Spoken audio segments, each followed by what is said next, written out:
premier semestre 2021 s'achève sur une pluie de records, tant au niveau des marchés qu'au niveau économique. On a vu en Suisse, le SMI a dépassé la barre des 12 000 points, une barre jamais atteinte jusqu'à aujourd'hui. Et au niveau économique, la croissance mondiale devrait également connaître un pic historique.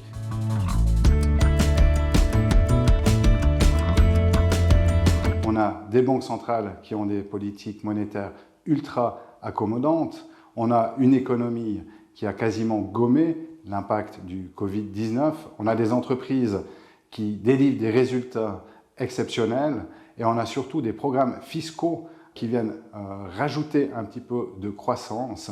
Et là, vraiment, je pense qu'on a un changement de paradigme par rapport à la dernière décennie où le mot d'ordre était austérité, alors que maintenant on est parti sur une politique beaucoup plus dépensière, ce qui devrait permettre à la croissance mondiale de croître légèrement plus vite que les 10 dernières années.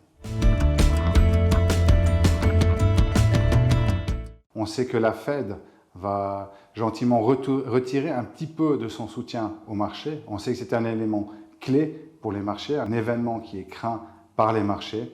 Et nous observons également de très proche l'évolution du variant Delta qui pourrait amener de nombreux pays à reprendre des mesures sanitaires plus restrictives, ce qui aurait un impact clairement négatif sur le sentiment des investisseurs.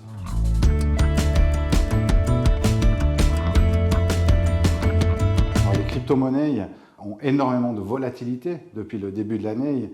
Le Bitcoin, la crypto-monnaie star, a quasiment doublé depuis le début de l'année et depuis a perdu tous ses gains. Ça a été lié à des tweets de certaines célébrités et également à la Chine qui a coupé l'électricité aux mineurs des bitcoins. Donc les mineurs sont les gens qui mettent sur le marché des nouveaux bitcoins et qui valident les transactions.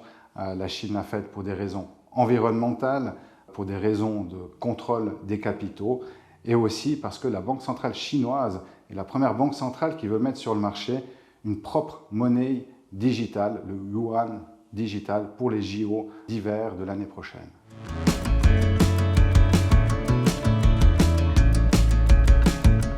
Alors, les autorités de régulation veulent reprendre un petit peu le contrôle, veulent défendre entre guillemets leur précaré qui est d'imprimer de la monnaie, leur souveraineté monétaire. Et on a vu que la Banque des règlements internationaux, qui est un petit peu la banque des banques centrales, a publié des rapports très négatifs concernant les crypto-monnaies. Le comité de Bâle également a décidé de durcir les régulations au niveau des fonds propres pour posséder des bitcoins.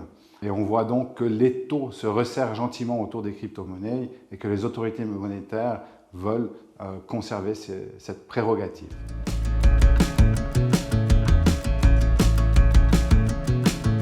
C'est la première fois en fait que l'Union européenne lève de la dette au niveau de la holding, au niveau de l'Union européenne.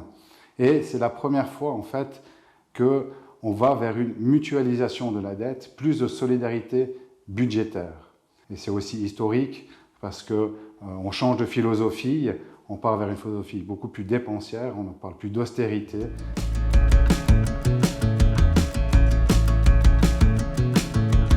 La forte croissance des pays développés et le différentiel de croissance entre les pays émergents et les pays développés est au plus bas depuis 15 ans. Et souvent, la performance relative des indices des marchés émergents est extrêmement corrélée à ce différentiel de croissance. Pour cette raison, et pour le fait aussi que l'inflation pourrait s'avérer beaucoup plus durable dans les pays émergents, nous avons légèrement diminué notre exposition aux marchés émergents. Et en contrepartie, nous avons réinvesti ce cash flow dans le marché d'actions suisse qui est un petit peu plus défensif que les autres marchés.